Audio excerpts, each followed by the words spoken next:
Place maintenant à votre Cosmo Lacour. Depuis 2011 dure la crise requin dans notre département. Depuis, une étude est en cours. Des solutions sont en phase de test. Êtes-vous pour autant rassuré? Vous avez la parole sur Réunion Première. Pensez-vous que ces dispositifs sont efficaces? Ça ne me dérange pas plus que ça.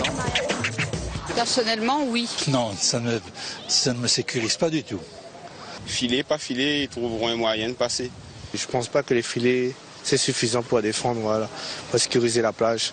Les gens seront plus en sécurité en fait sur les plages. Je suis pas d'accord. Ça ne me dérange pas plus que ça. Tanguy, bodysurfer de 24 ans, a été la dernière victime d'une attaque de requin. Il a perdu l'une de ses jambes à l'étang Salé en octobre dernier. La commune a installé cette semaine des filets pour sécuriser une zone de baignade. À Saint-Paul, des vigies sous-marines et des drumlines. Plusieurs dispositifs ont été essayés. Mais avez-vous confiance en ces systèmes? Je suis pas d'accord. Je pense que je ne serai pas en sécurité. Même si on dit que c'est un des moyens, je pense que je n'irai pas à l'eau. En fait, il y a certains systèmes qui peuvent mettre en confiance, mais certains systèmes qui sont mis en place aujourd'hui, pour moi, ne sont pas adaptés au site.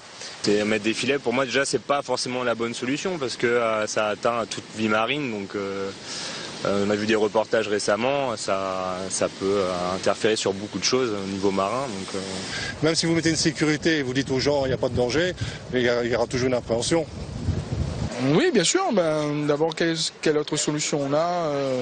Je ne suis pas pour la chasse aux requins déjà. Je suis pour la protection des animaux. Et je pense que le filet anti-requin, c'est une bonne solution. Quelques tentatives pour réduire le risque requin. L'opération Shark consiste à marquer les requins pour observer leur comportement au large de nos côtes. Autre système d'observation plus axé sur la protection des baigneurs et pratiquants d'activités nautiques, les vigies sous-marines. Des apnéistes effectuent des allers-retours entre la surface et le fond de l'eau et en cas de présence de requins font évacuer la zone.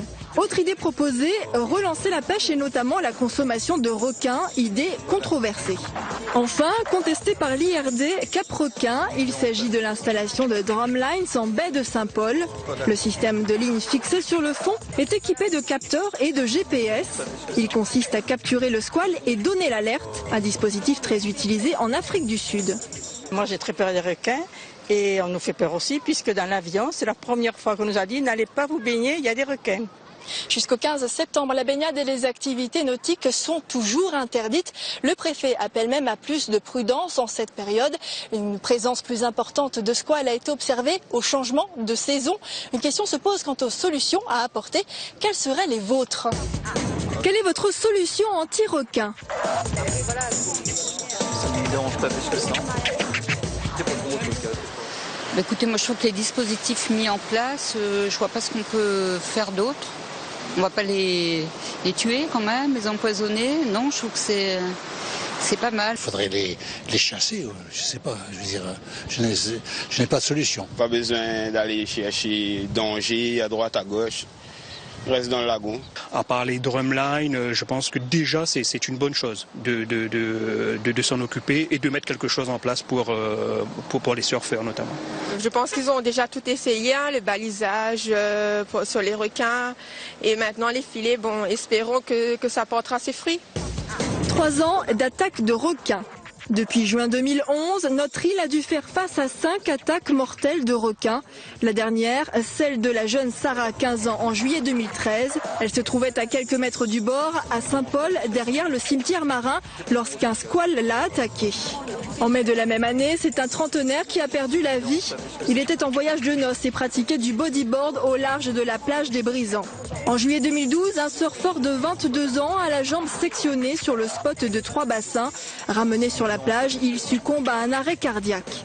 En 2011, les amis de Mathieu Schiller tentent en vain de le tirer de l'eau. Et en juin 2011, Eddie Aubert est le premier de cette série noire à décéder. Il surfait à 200 mètres du rivage.